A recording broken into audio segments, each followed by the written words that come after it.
Et je voulais euh, ouvrir la Bible là, dans Actes au chapitre 8. On avait beaucoup parlé de Philippe avant que l'on s'absente avec Johanna. Et je voudrais revenir sur ce texte en vous parlant de l'eunuque éthiopien. Donc si vous voulez ouvrir vos Bibles dans Actes au chapitre 8, Mhm. à partir du verset 26.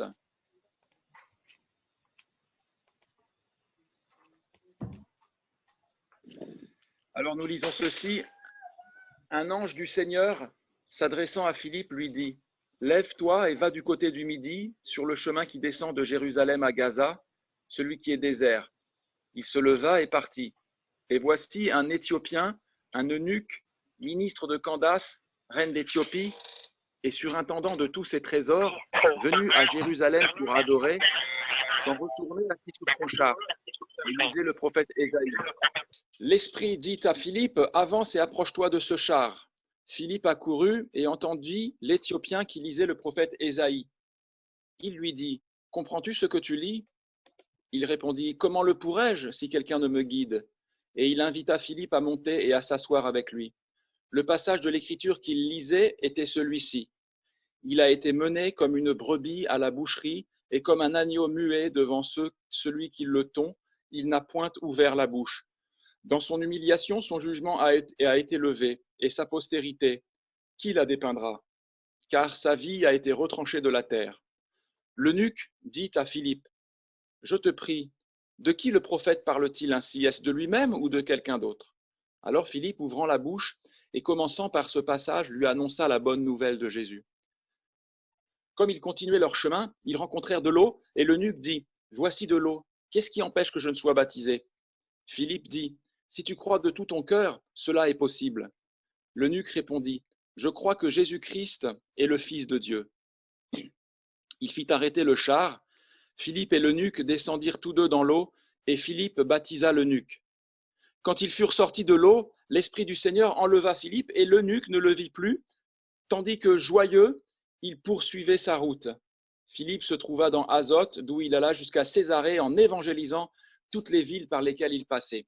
Alors, comme je vous disais, frères et sœurs, on avait vu, avant que nous partions avec Johanna au Costa Rica, nous avions vu ce passage d'Acte 8, mais sous le regard de Philippe, sous le prisme de Philippe. Mais c'est intéressant de regarder ce texte sous le prisme de l'eunuque, sous l'angle de vue de l'eunuque. Alors, quelles sont les caractéristiques de cet eunuque? Voilà, si on voulait faire un peu décrire son identité. Bon, bien, c'est un Éthiopien, c'est un noir, c'est un eunuque, quand même une particularité là qui touche à la sexualité. Il est ministre des Finances. Au niveau de sa religion, c'est un prosélyte juif. Et là, on voit Philippe qui va faire fi de tous les clivages, qu'ils soient ethniques, religieux, sociaux, sexuels, et qui va aller annoncer la bonne nouvelle à cet eunuque. Et on voit que cet eunuque, on va dire qu'il est dans une quête d'acceptation. Et donc, ce sera le premier point du message, la quête d'acceptation. Le deuxième point, ce sera la découverte du rejet. Et le troisième point, ce sera un rejeté afin que nous soyons acceptés. Et donc, premier point, la quête d'acceptation. Alors, quelle est sa quête à cet homme-là? Eh bien, eunuque, ça vient du mot grec eunuchos, ça veut dire en fait littéralement c'est celui qui garde le lit. Parce que dans les cours des rois d'Orient, on confiait à des eunuques, c'est-à-dire à des gens castrés, il faut dire les mots, la garde des appartements des princesses. Parce que les princesses, elles devaient vivre éloignées de la vue et de la compagnie des hommes. Donc, pour pas qu'il y ait de problème, pour ne pas soupçonner des problèmes, on plaçait à cette fonction-là des eunuques. Et donc, c'était un moyen d'obtenir un emploi dans le service impérial. C'est-à-dire qu'un tel poste pouvait permettre d'obtenir un pouvoir immense. Et c'est vrai que cet eunuque-là, du coup, il est monté très très haut dans la hiérarchie sociale. C'est un peu un VIP, comme on dit. C'est un privilégié, c'est un noble, il côtoie le gratin, il côtoie la reine. Par contre, pour atteindre ce niveau, il lui a fallu faire de grands sacrifices. C'est le moins que l'on puisse dire. Alors, c'est vrai que c'est un peu radical, hein, on pourrait dire c'est radical hein, d'être prêt à tout comme ça pour arriver aux hautes sphères du pouvoir. Mais aujourd'hui, on voit comme les gens autour de nous sont prêts à tout hein, pour monter dans la société. Ils sont prêts à tout, ils sont prêts à écraser les autres, ils sont prêts à ruiner leur conscience, à faire un suicide moral pratiquement pour pouvoir être connus, reconnus, parce qu'il y a ce profond désir dans le cœur de l'homme d'être reconnu, d'être aimé. Pourquoi? Parce qu'il y a une séparation. Et il y a cette quête-là d'être reconnu, d'être aimé, d'entrer dans un cercle d'intimité, de faire partie des initiés. Et ce besoin-là, il commence très jeune. Hein. On le voit dès l'adolescence, les jeunes qui veulent appartenir à un groupe. Hein. C'est ce besoin d'appartenance à un groupe. Alors, il y en a qui vont, ça se manifeste souvent par la musique. Alors, il y en a qui vont être des rappeurs, d'autres des gothiques, d'autres des rockers. Et il y en a qui vont rentrer dans le banditisme, hein, qui vont vouloir devenir des caïds. Et puis, on en voit qui vont vouloir rentrer dans telle ou telle religion, qui vont vouloir être les plus grands, les plus forts, les plus fous dans leur religion. Donc, il y en a qui rentrent dans l'intégrisme religieux, etc., etc., etc. Il y en a après qui rentrent dans la franc-maçonnerie, dans toutes les sociétés un petit peu secrètes, parce qu'ils veulent intégrer voilà, un cercle dans lequel ils vont être connus, reconnus et monter de plus en plus dans la société. Mais malheureusement, tout cela, ça ne nourrit pas leur âme. Car malgré tout cela, ils sont toujours en quête. Et cet Éthiopien-là, il en est un bon exemple. Et comment on peut le savoir? Parce qu'il vit en Éthiopie, il est très élevé dans la société, on pourrait dire qu'il a tout. Et pourtant, il vient à Jérusalem pour chercher la vérité. En tant que prosélyte juif, il vient pour chercher la vérité. Il est toujours en quête. C'était un gros effort à l'époque hein, d'aller d'Éthiopie jusqu'à Jérusalem. Et personne n'aurait entrepris un tel voyage s'il avait parfaitement tout, s'il était parfaitement bien dans sa peau, s'il n'était pas encore en quête et en recherche. Lui, il était prêt à dépenser de grands moyens pour trouver la réponse à ces questions. Alors, il est fort probable qu'il avait entendu parler du Dieu d'Israël suite à la visite, hein, longtemps auparavant, de la reine de Séba auprès du roi de Salomon. Et donc ça, c'était le premier point. On voit qu'il y a une quête là d'acceptation. Et le deuxième point maintenant, et c'est ce qu'on voit aussi aujourd'hui dans notre société, le deuxième point maintenant, c'est que, en fin de compte, ici-bas, on ne trouve que un rejet, plus ou moins explicite, mais quand même un rejet. C'est intéressant d'ailleurs parce que, bon, j'avais dit que je ne parlerais pas du Covid-19 et de la situation, mais on voit notre société, j'entendais des gens qui réfléchissaient là-dessus, on voit notre société qui est tellement fractionnée. Elle est fractionnée, elle est pleine de communautarisme. Il y a les Noirs, il y a les Arabes, il y a les Blancs, il y a les Chinois, et puis il y a les hétérosexuels, les homosexuels. Elle est fractionnée donc aussi dans la sexualité. Il y a les transgenres, elle est fractionnée dans les religions. Il y a l'islam, il y a les chrétiens, il y a les bouddhistes. Notre société, il y a les riches, il y a les pauvres, il y a les élites, et puis il y a le petit peuple, comme on dit vulgairement.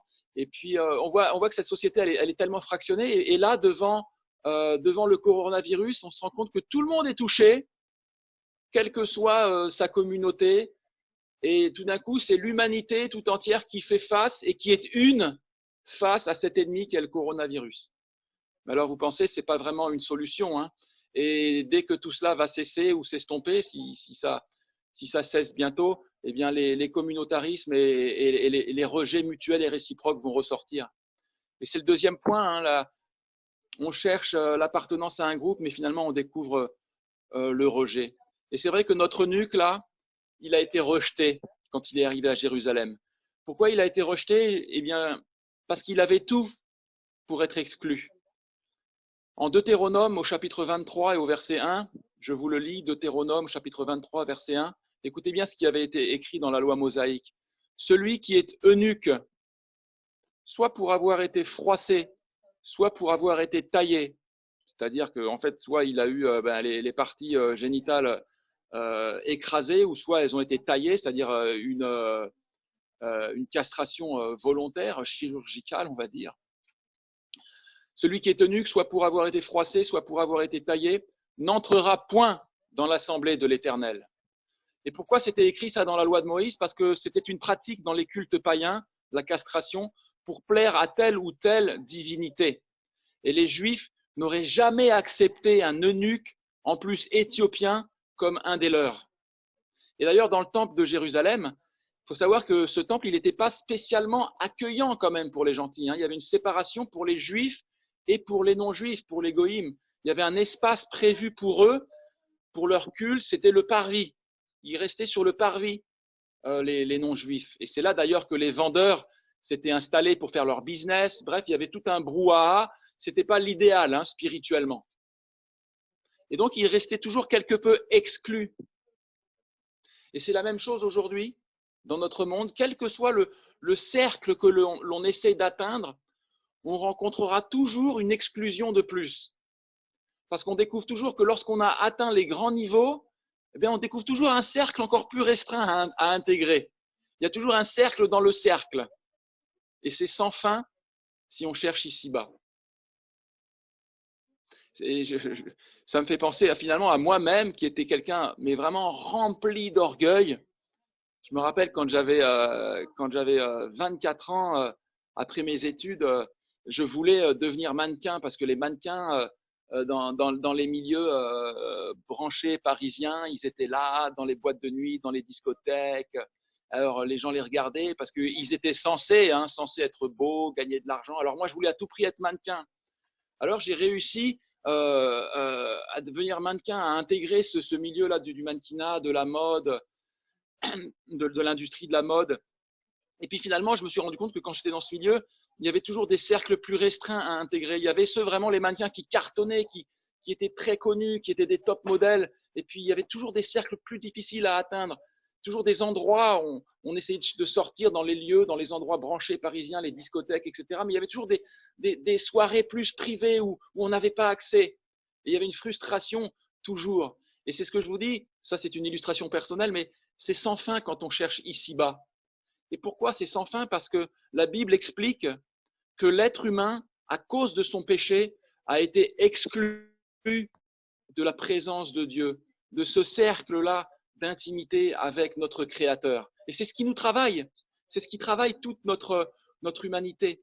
Et donc on cherche à retrouver ce qu'on a perdu, c'est-à-dire un cercle, un groupe dans lequel on se sente bien et accepté. Et cet eunuque-là, il a dû souffrir, non pas d'un rejet officiel, parce qu'il est quand même rentré dans le temple, mais il a dû souffrir du sentiment de ne pas être vraiment l'un d'eux. Et vraiment, encore une fois, je trouve que ça illustre bien notre société. C'est pour ça que d'ailleurs, vous savez, les journaux à gossip, là, les journaux où on entend les potins sur les uns, sur les autres, là, ça a autant de succès. Parce que les gens, ils aimeraient savoir ce qui se passe dans les milieux qu'ils ne peuvent pas intégrer. Et donc, cet eunuque-là, il avait ce sentiment-là de ne pas vraiment être l'un d'eux. Et c'est pour ça qu'en rentrant en Éthiopie, sur le chemin de retour, il est toujours en train de chercher, il est en quête. Et il lit le prophète Ésaïe. Ésaïe, chapitre 53. Je ne sais pas si Manu, par exemple, connaît ce chapitre. Non, c'est une blague, bien sûr. Manuel. Et en fait, ce chapitre, et c'est mon troisième et dernier point, il nous parle de quelqu'un qui a été rejeté afin que nous soyons acceptés. Mais vraiment, littéralement, effectivement, absolument et éternellement. Afin qu'on ne cherche pas ici-bas ce qu'on ne peut pas obtenir ici-bas. Et ce passage que l'eunuque est en train de lire, c'est Ésaïe chapitre 53, et ça parle d'un rejeton, ça parle d'un rejeté, ça parle d'un méprisé, d'un abandonné, d'un maltraité, d'un opprimé, quelqu'un justement de retranché de la terre des vivants, quelqu'un qui a été complètement exclu de la communauté, quelqu'un qui a été complètement exclu de la société. Et cette exclusion totale et ce rejet, il se manifeste sur une croix. La croix, c'est le paroxysme, c'est l'accomplissement même le plus explicite du rejet, la croix. C'est là où on mettait les impies, les rejetés, ils étaient même crucifiés en dehors de la ville. Et en fait, quand l'eunuque, il lit ce passage, mais il doit s'identifier à cet homme méprisé, rejeté, retranché. Il s'identifie à lui, alors il veut savoir de qui il s'agit. Et Philippe est là. Et frères et sœurs, nous aussi, nous sommes là. Nous sommes là pour nos concitoyens. Philippe, il est là et il part de ce passage pour lui annoncer la croix de Jésus. Jésus-Christ, celui qui faisait partie du plus intime des cercles, au ciel avec le Père, donc le Fils et le Saint-Esprit. Eh bien, Jésus-Christ, il a quitté ce cercle d'acceptation totale pour aller vers les exclus, vers les rejetés, vers cette humanité perdue et séparée de Dieu. En quête de cet absolu, mais en quête vaine sur la terre. Et c'est ça la bonne nouvelle, c'est que Jésus-Christ, il est devenu l'ultime exclu pour nous inclure dans la famille de Dieu, dans le peuple de Dieu, pour que nous soyons appelés ses enfants, ses amis, ses frères. Et le problème, c'est que c'était nos péchés, les péchés de l'humanité, c'est le péché de nos semblables, de nos concitoyens, qui méritaient l'exclusion de la présence de Dieu. Mais en venant sur la terre, en quittant son cercle privilégié, son cercle intime avec le Père et le Saint-Esprit, eh bien Jésus a pris tous nos péchés sur lui. La Bible dit qu'il a pris nos péchés en son corps sur le bois. Il a été fait péché pour nous. Et il a subi la colère de Dieu et le comble. Il a subi la colère de Dieu à notre place et le comble, c'est qu'il a senti le Père l'abandonner, l'exclure de sa présence. Ce qui lui a fait crier, mon Dieu, pourquoi m'as-tu abandonné? Et Jésus, bien-aimé, a fait tout cela pour nous afin que Dieu ne nous dise jamais, jamais, jamais, va dans les ténèbres du dehors. Il ne nous le dira jamais. Parce que celui qui est en Christ, il ne vient point en jugement, mais il est passé de la mort à la vie. Il nous a fait passer des ténèbres à son admirable lumière. Il nous a fait passer dans le royaume du Fils de son amour. Nous qui étions point un peuple, il a fait de nous un peuple, un sacerdoce royal. Et là, l'eunuque, tout d'un coup, il comprend, les écailles tombent de ses yeux, il saisit le message. Et la fin du texte nous dit qu'il connaît une véritable joie. Il s'en va tout joyeux. Et il y a quelque chose de vraiment de profond dans ce mot joyeux. Parce que quand on connaît Jésus-Christ, on est joyeux, on a la joie pour notre âme, on a la paix. Il n'y a plus aucun cercle, il n'y a plus aucun groupe ici-bas qui peut nous offrir ce niveau de joie, d'amour, d'assurance, de paix et de reconnaissance. Bon, ce qui est formidable, c'est qu'il a dû continuer sa lecture dans Ésaïe, après Ésaïe 53, dans son long voyage pour retourner en Éthiopie, ayant saisi le salut et ayant même été baptisé par Philippe, il a dû poursuivre sa lecture, il a dû lire Ésaïe 54, Ésaïe 55 et Ésaïe 56. Et vous savez ce qu'il a écrit en Ésaïe 56, verset 3? Il a dû se dire, mais c'est pas possible, c'est moi. Ésaïe 56, verset 3 dit que l'étranger qui s'attache à l'Éternel ne dise pas « l'Éternel me séparera de son peuple » et que l'eunuque ne dise pas « voici, je suis un arbre sec » car ainsi parle l'Éternel aux eunuques qui garderont mes sabbats, qui choisiront ce qui m'est agréable et qui persévéreront dans mon alliance.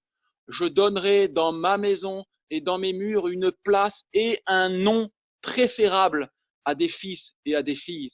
Je leur donnerai un nom éternel qui ne périra pas. Vous imaginez l'eunuque là qui a dû se dire, mais c'est moi ça parle de moi. C'est extraordinaire.